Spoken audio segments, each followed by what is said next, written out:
স্বরাষ্ট্র উপদেষ্টার আজকের সংবাদ সম্মেলন ঘিরে ইনকিলাব মঞ্চ আগে থেকে সতর্ক করে দিয়েছে। শহীদ শরীফ ওসমান হাদিকে গুলি করার পর থেকে নেওয়া সরকারি পদক্ষেপের যথোপযুক্ত ব্যাখ্যা প্রদানে ব্যর্থ হলে স্বরাষ্ট্র উপদেষ্টা ও সহকারী উপদেষ্টা খোদা বক্সকে দায় নিয়ে পদত্যাগ করতে হবে বলে জানিয়েছে সংগঠনটি।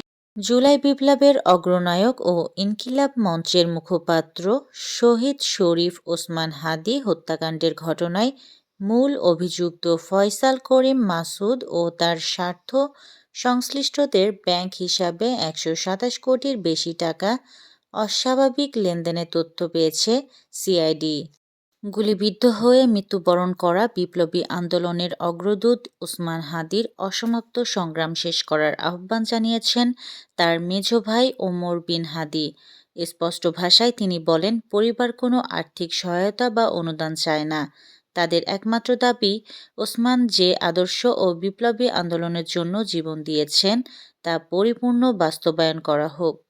ক্ষমতাচ্যুত আওয়ামী লীগ সরকারের সময় সুবিধা পাওয়া শিল্পগোষ্ঠী এস আলম গ্রুপের ৩টি প্রতিষ্ঠানের বিরুদ্ধে ঋণের নামে ৬,৫০০ কোটি টাকা আত্মসাতের অভিযোগে ৩টি মামলা করেছে দুর্নীতি দমন কমিশন।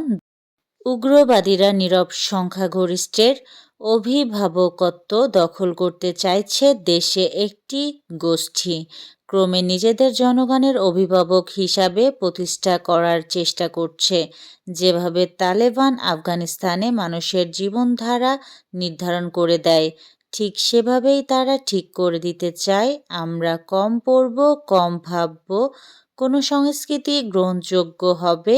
এই প্রবণতা শুধু উদ্বেগজনক নয়, এটি সরাসরি স্বাধীনতা ও বহুত্ববাদের বিরুদ্ধে। অধিকৃত পশ্চিম তীরে ইসরায়েলি বাহিনীর গুলিতে এক শিশুসহ ২ ফিলিস্তিনি নিহত হয়েছেন। আহত হয়েছেন আরও ২ জন। নয়াদিল্লিতে বাংলাদেশ হাই কমিশনের সামনে বিক্ষোভকে কেন্দ্র করে বিভ্রান্তিকর প্রচার চালানো হচ্ছে বলে দাবি করেছে ভারত। দেশটির পররাষ্ট্র মন্ত্রণালয়ের মুখপাত্র রণধীর জয়সওয়াল বলেছেন, এই বিক্ষোভকে কেন্দ্র করে বাংলাদেশ দূতাবাসের জন্য কোনো নিরাপত্তা ঝুঁকি তৈরি হয়নি।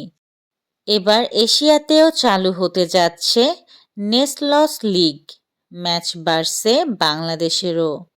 আবারও বাড়ল জাহানারার যৌন হয়রানির তদন্ত প্রতিবেদন জমা দেওয়ার সময়।